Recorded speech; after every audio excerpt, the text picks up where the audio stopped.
前唔係俾咗40萬佢嘅咩？佢咪攞咗40萬咩？俾咗30萬俾佢。30萬咋，唔係40萬，俾咗30萬咁點啊？佢話佢冇時間咯，佢話佢同佢老公2個人都要做嘢，佢話要還錢俾我哋喎，就唔肯接我家婆去咯。咁我家婆依家都仲係住喺我老公舅父屋企喎。咁直播間嘅朋友仔，你哋覺得呢？佢話要還錢俾你哋係咪？嗱，我睇下呢，作為一個女嘅，你哋個心態係點樣呢？喂，喺度。你好啊，唔係你啊，倒數第一咪啊，倒數第一咪，你又有咩見解呢？喂，唔出聲嘅，我放你落去嘅喎。唔係我啊，唔係我啊，唔係我係嘛？唔係啊，你繼續講你嘅得啦。喂，倒數第一咪。喂，係你好。我就想話等下呢個姐姐睇下有冇咩意見咯。係咪我啊？係你啊，你講啊。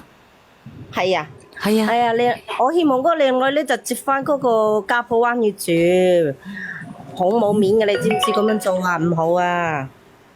你嘅家婆已經即係你而家仲有病喺度，冇講啲錢先，因為我哋都有一日老嘅一日，邊個睇唔到㗎？一定要要接佢翻嚟，因為佢好辛苦養大你老公㗎。因為你有得養細路哥，你自己知㗎，接佢翻嚟啦，好好照顧佢。我係想接翻佢去住啊，但係我就驚佢到時又將啲錢全部俾晒姑仔啊，因為嗰筆錢仲未到帳上㗎。你冇到咗帳上先正要接佢翻嚟咧，好心寒啊！聽到真係好心寒，個心我都心寒咯，睇我以前對佢都好好㗎。我知道真係當佢親生阿媽咁樣。你能夠對佢好咧，你就接佢翻嚟啦。但係我依家我就係驚我個死姑仔咯，佢到時候攞咗我家婆嘅錢啊！我個姑仔好唔老實㗎。阿劍老實嘅，好話唔聽嘅，你睬佢啦，你嘅家婆唔係唔睬佢，到時候我家婆咧嗰個即係話俾佢一講啲錢就全部俾晒佢，到時佢啲病咧又唔肯幫佢醫點算啊？你睇下啦，我姑仔都唔肯接佢翻去。你姑仔唔肯接佢翻去，因為你個老公係佢仔嚟，佢已經嫁咗出去，你接唔接得好咧？靚女，你聽我講大家都有父母。呢個叫做阿英姐嘅咧，英姐。係乜唔好亂講嘅。係啊，英姐啊，你有咩意見啊？你都係幾廿歲噶嘞噃。係啊，我覺得個女仔真係好對個家婆好唔負責任喎。嗱，我想問下你啦，咁你嘅姑仔係咪話會承諾還翻個15萬俾你先？佢係承諾，但係到依家過去咗幾個月啦，一分錢都冇還俾我哋。咁佢而家係咪啱啱買到屋，然之後咧佢會慢慢地還翻俾你呢？或者佢有錢佢就會還呢？佢就係當時講咗一下會每個月轉翻俾我哋，但係依家都未見佢轉過嚟。嗱，我唔講佢攞咗你15萬先啦。嗱，呢個你叫佢寫個欠條俾你啊。我就係驚佢，即係話驚我家婆。你而家寫個欠條俾你，你而家叫佢寫個欠條俾你。好似而家啦，嗰啲拆遷款到帳啦，咁到時候咧，你唔好好地咁樣去吊住你家婆條命，到時候咧，你家婆萬一唔響度嘅，就要兩姊妹分噶啦噃。你聽唔聽得明我講嘢噶？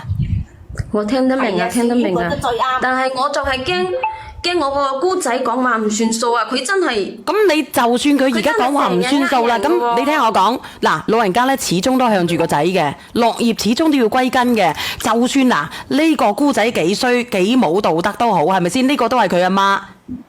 咁你個家婆都係你老公個阿媽係咪？咁佢70萬，你相信70萬你多咗40萬嘅喎？就算我唔講開你嗰15萬先啦，你70萬佢係俾晒你嘅喎。但係我家婆，你話叫我家婆寫欠條啊？我家婆寫欠條，我唔係叫你家婆寫欠條，我叫你姑仔寫欠條。我姑仔佢就係唔肯寫，嗰15萬都寫咗啦，佢就係唔肯寫。佢話大家親親戚戚喎。有冇人講下？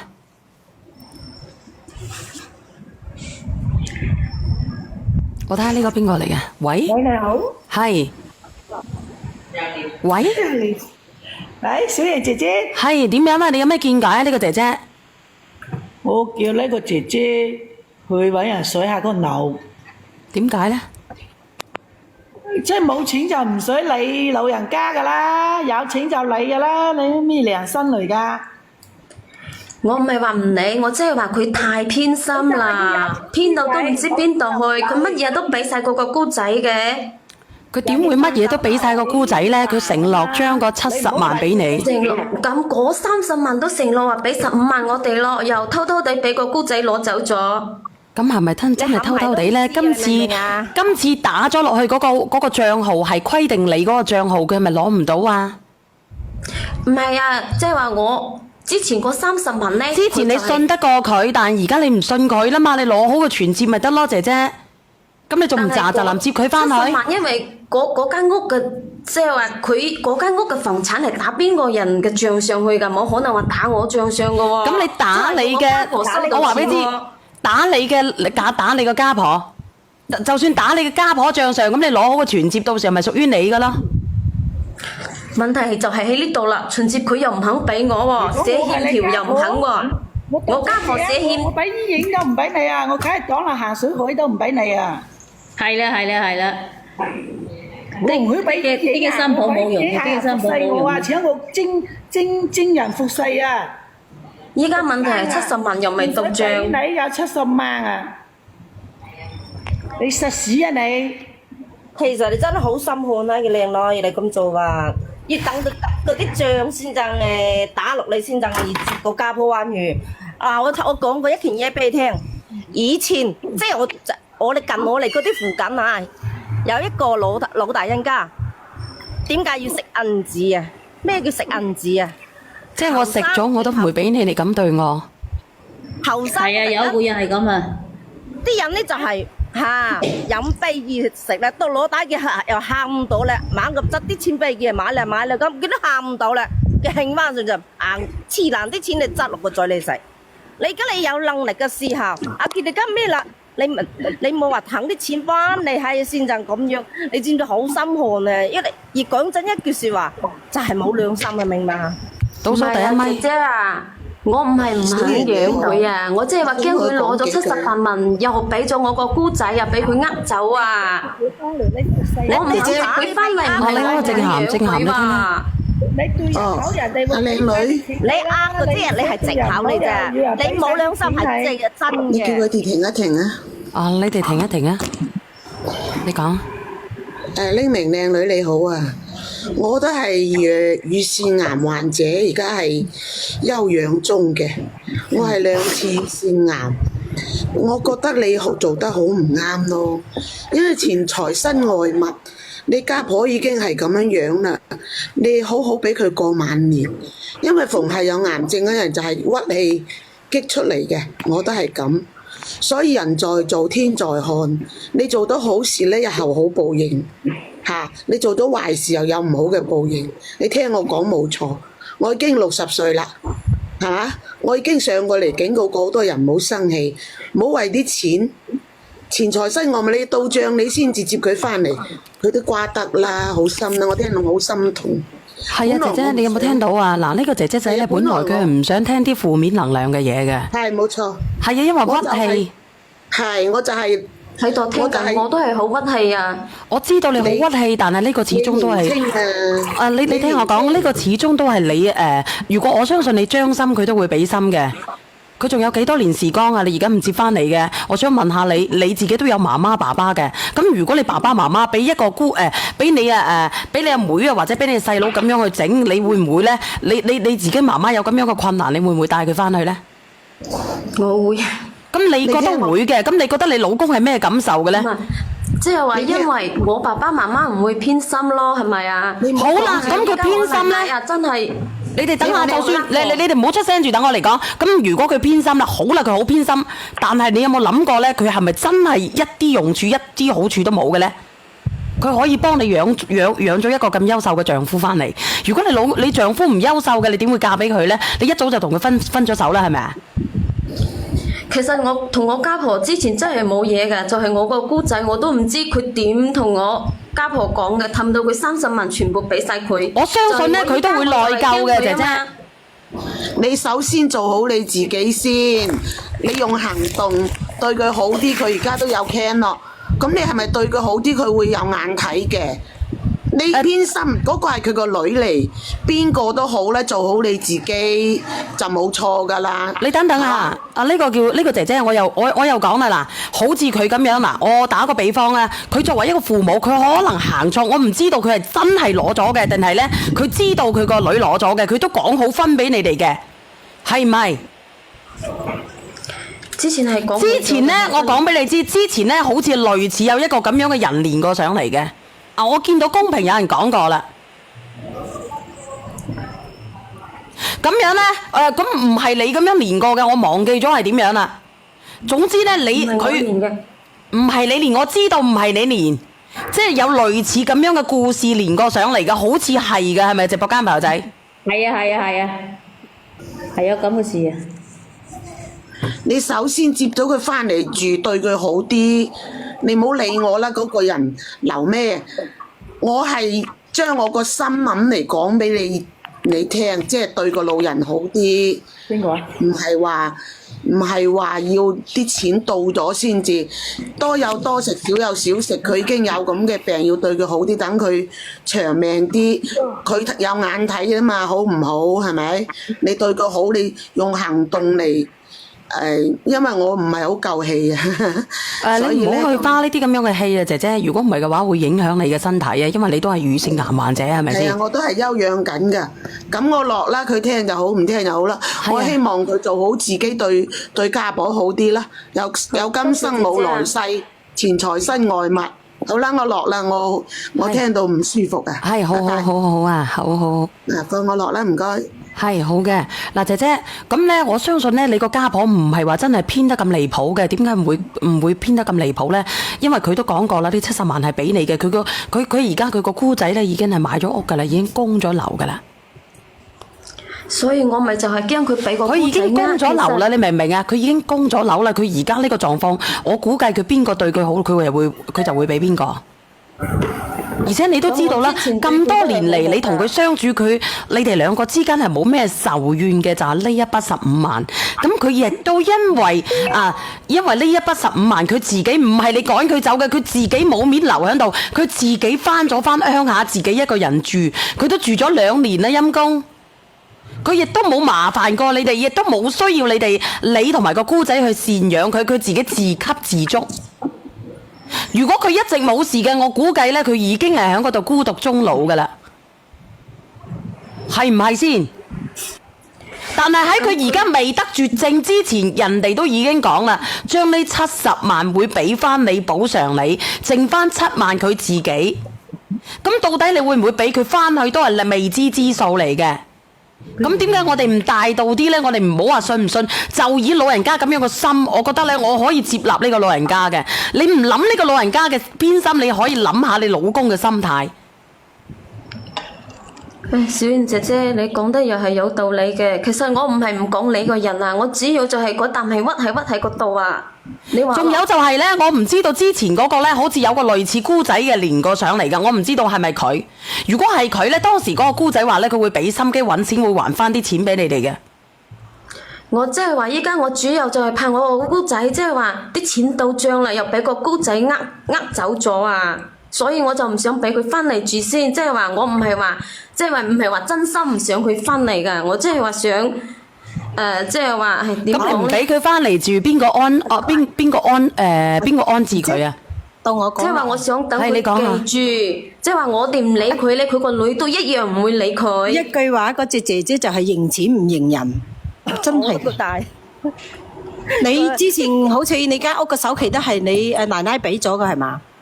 係佢俾咗，所以我一直對佢好好噶，即係話佢之前住喺我哋屋企，我哋都冇乜嘢我同噶你。講啊，你奶奶嗰啲錢你冇權去支配，係奶奶中意俾邊個就俾邊個，你算咩老幾啫？應該你有義務你養佢。我話係啊，嗱，以前咧咩就養錢嘅咧？我爸爸曾經講一你都會個故漏一日事俾我知嘅，嗰個故事好經典嘅。佢有5個仔，日日都將個老人家拱去老2、老3、老4、老5，好啦，有晚食飯過節，佢就其實我都有啲存款嘅，我仲有係5萬蚊啊，喺邊度藏住嘅。然之後嗰5個仔咧就好獻殷勤啦，個個都去贍養呢個老人家啦。即係嗰隻故事咧就教俾啲後人嘅，點樣子去善待啲老人家嘅。好啦。以為佢真係嘅老豆真係有一筆錢藏喺邊隻窖嗰度啦。呢知聽隻老豆死咗之後，打開來全都係石頭。嗰個故事係教俾後人知要孝順老人家，所以錢係好重要嘅，揞住自己嘅袋仔。依家你隻家婆又有病啦，你得到你嘅種咁個新抱。我家婆之前佢有啲錢都俾晒我姑仔，而且呢15萬係我家婆應承俾我哋噶嘛。之前我哋都冇諗過話要佢錢，但係佢應承咗一人一半呢，就係一碗水要端平啦，係咪啊？2個都係佢嘅細佬。係端平，但係你哋已經供緊樓有屋住啦，你就咪大度一點俾嘅15萬佢啦，你咪對佢好啲啲，到時候嗰70萬咪到你哋咯。姑姐又可能讓步唔要啦。我依家咩都唔驚，我就係驚佢俾我姑仔呃咗我咁解，一10萬筆錢都唔俾你啊！要翻回家細佬度住，要翻回家住。一個女人有病嘅情況下，生個仔做咩啊？生個叉燒食啊！哎呀，攞到你啲咁嘅新抱，睇錢唔睇人㗎。你換下你媽有病啊？你細佬咁對你媽，你點樣算啦？呢個阿姐姐啊，你講得就好容易啦。如果發生喺你身上，話定你都冇我咁平靜啊。但係你都承嗱，阿姐姐，如果係咁樣，如果係咁樣嘅，佢都已經承諾咗咯，佢俾70萬你喎，姐姐。如果你驚嘅話咧，咁你不如咁樣啦，你唔好養佢啦，你將呢個70萬俾阿舅父佢啦。係咯，啊，啱啊啱啊。你話俾佢知，我唔養你啦。呢阿舅父呢個70萬咧，阿表哥如果中意嘅，俾啊70萬啊舅父。邊個啦？俾我奶奶啦，我奶奶俾咗你哋啦，我哋唔要啦。個70萬咧，然之後咧。如果係我係嗰個老人家呢，我就會叫人起訴你兩姊妹，俾贍養費，個女要俾，你哋都要俾。然之後個70萬呢，我留翻嚟睇病，我食得幾耐得幾耐，邊個對我好嘅，我俾晒邊個。如果佢真係咁狠心嘅，真係咁衰嘅，我全部俾晒舅父，我覺得邊個都靠唔過嘅，我靠我自己大佬。啱唔啱啊？阿姐姐你喺邊度啊？跌落去啊咯！喺邊度？係咪啊？係咪要俾晒舅父？如果我識呢個老人家呢，我肯定會咁樣連上去噶。我俾晒舅父。嗰個靚女冇良心啊！一講啲錢嘅咧嚇，睇錢大啊！睇錢大啊！連唔連上嚟啊？嗱，我唔講佢偏唔偏心啦，我再講嘅就係、無論我點樣都好，我都係佢老公嘅嘅媽媽，佢個女嘅媽媽，佢兩個都做得唔啱，我係兩個都做得唔啱，但係我就係應該唔俾你哋贍養，唔俾你哋照顧咩？就算我好唔好，我好偏心啦，你有冇諗起我細個嘅時候，你賴屎賴尿，邊個同你叫嘅？你面乾碎濕發燒嘅時候，我面乾碎濕捱夜嘅係邊個？係我。係唔係啊？多謝深圳嘅阿石啊！你哋而家個個都有晒大家，個個有晒小家，你唔理我咯，係咪啊？我心唔心寒啊？多謝務實之旅，心唔心寒啊？我問下，將心比心啫咧。其實我哋人生在世，我哋為咗乜嘢啊？為咗養兒防老。但係到咗我哋臨老嘅時候係乜嘢啊？多謝阿傑啊！係乜嘢？我哋心唔心酸啊？咁多老人家喺度，而家靠山山倒，靠人人走啊！而家仲有好多老人家呢，老豆養仔啊，養埋個小朋友啊，嚟嘅就係你呢個死老鬼！幾多啊？我話俾你知，大把人，大有人在。你唔好話俾我知，直播間你個個人都冇慈子孝。講大話嘅，好多老人家有心酸，佢唔講出嚟嘅啫，好多噶。我斷線咗嘅，點解？你冇聽到我講嘢係咪？所以斷咗線係咪？係啊，後尾唔知點解佢就跌咗落去啦。我唔講乜嘢啦，我唔講啦，我唔講佢有冇錢先啦，我只係講咧，呢個老人家咁細個，佢養大你個老公都有功啦吧？咁第日咧，如果係咁樣，第日你老咗嘅時候，你個心可能曾經偏咗嘅時候，咁如果你嘅小朋友咁樣對你，你會點算？你自己心諗下喎。我覺得靠父母俾嘅錢呢，係早任備油嘅，但係我哋嗰啲錢呢，靠自己實打實攞翻嚟賺翻嚟先至係再實際嘅。父母留俾你嘅係錦上添花。好，我明啦，小燕姐姐，係啦，你我話你快啲接翻會接個家婆翻我家婆翻嚟噶啦。係啊，好好地孝順。你接翻佢翻嚟呢，我覺得你會有福報嘅。佢用得幾多啊？好啦，佢用30-40萬，你仲有30-40萬。我相信你個姑仔，如果佢有良心，佢仲會俾多15萬你。如果嗰次連上嚟嗰個女仔，佢肯定會俾翻你嘅。好啊好啊，我知道噶啦。如果唔係嘅，你至起碼你都係同佢哋差唔多嘅，都有幾廿萬喺度。你善待佢啊！人生唔長嘅，就一圈嘅啫嘛。咁樣嘅緣分唔好話將佢打散就打散。你個老公會好傷心嘅，我相信。知道啦，小燕姐姐。嗱，我放你落去嚇，我送首歌俾你啊！多謝小燕姐姐，多謝咁多。